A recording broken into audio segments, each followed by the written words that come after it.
Sobat Putri Cempa dimanapun berada, beberapa waktu yang lalu di Kudus digegerkan dengan kejadian ada pembegalan. Bahkan salah satu korban ada yang tangannya sampai putus segini.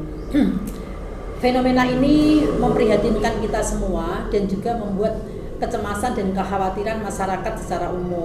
Putri Cempa menyayangkan kejadian ini, kenapa bisa terjadi dan kemudian bagaimana selanjutnya untuk memproteksi supaya masyarakat merasa aman dan nyaman hidup di Kabupaten Kudus, di wilayah Kabupaten Kudus.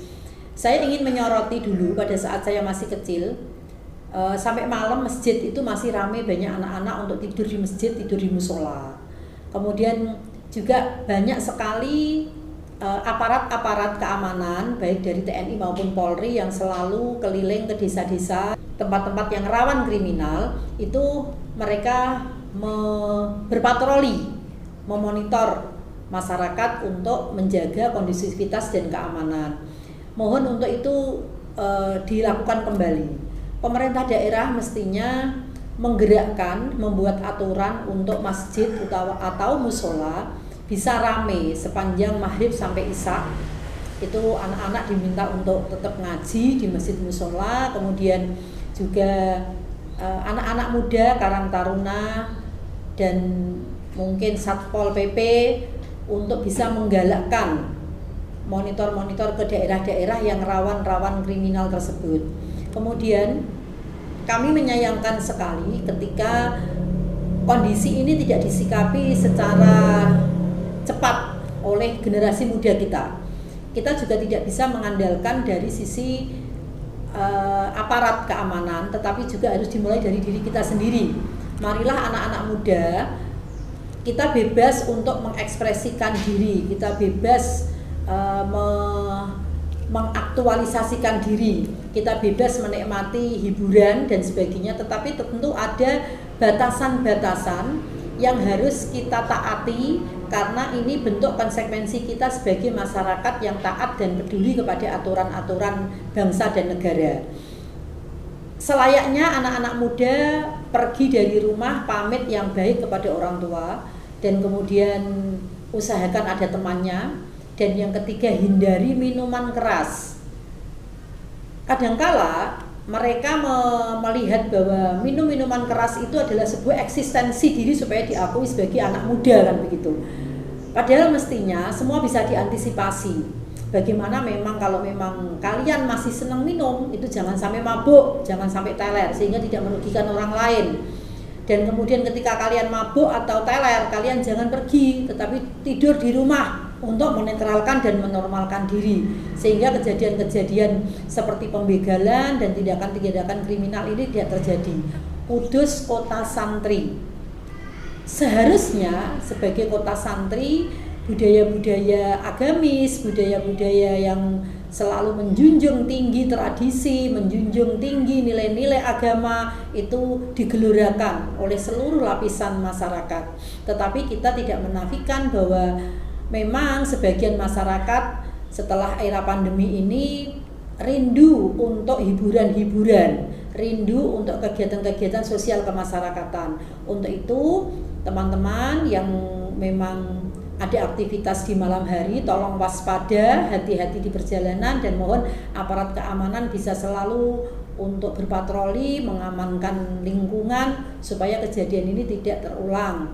Dan juga saya berharap ada sebuah peraturan daerah yang memunculkan kebiasaan-kebiasaan, tradisi-tradisi Kudus untuk membuat Kudus ini kondusif, bersih, rapi, aman. Seperti dulu Kudus itu kan kotanya semarak, sehat, aman, rapi, dan masyarakatnya agamis, kan begitu. Untuk itu mohon yang berkompeten, yang punya kewenangan, yang punya kebijakan, apa sih yang tidak bisa dilakukan oleh seorang kepala desa, oleh seorang kepala daerah, lakukanlah.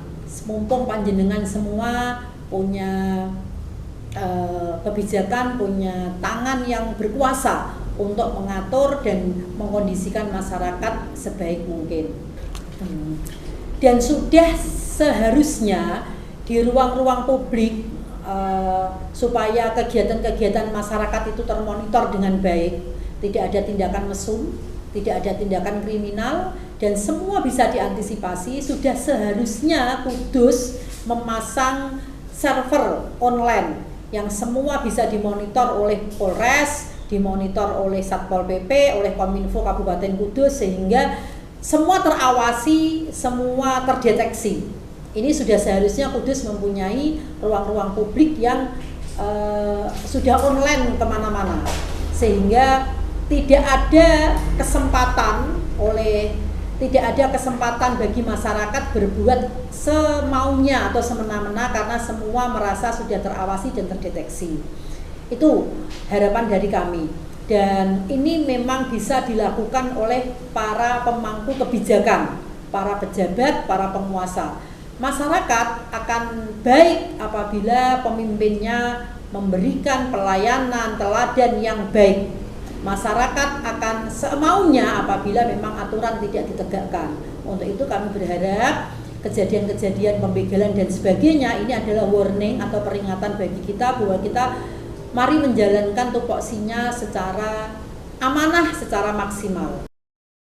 Demikian harapan-harapan kami Bapak Ibu pengambil kebijakan di Kabupaten Kudus. Mohon maaf sekali apabila dalam menyampaikan harapan kami ini ada kesalahan, kekhilafan dalam menyampaikan, bertutur kata dan sebagainya. Mohon dimaafkan sebesar-besarnya, dan tidak ada maksud kami selain bahwa kami ingin Kudus ini kembali kepada jati dirinya. Kudus kota santri, Kudus kota budaya, Kudus kota yang menjaga tradisi-tradisi nenek moyang kita. Mohon dimaafkan, mohon diikhlaskan semuanya. Sekali lagi terima kasih atas semua perhatian dan kerjasamanya.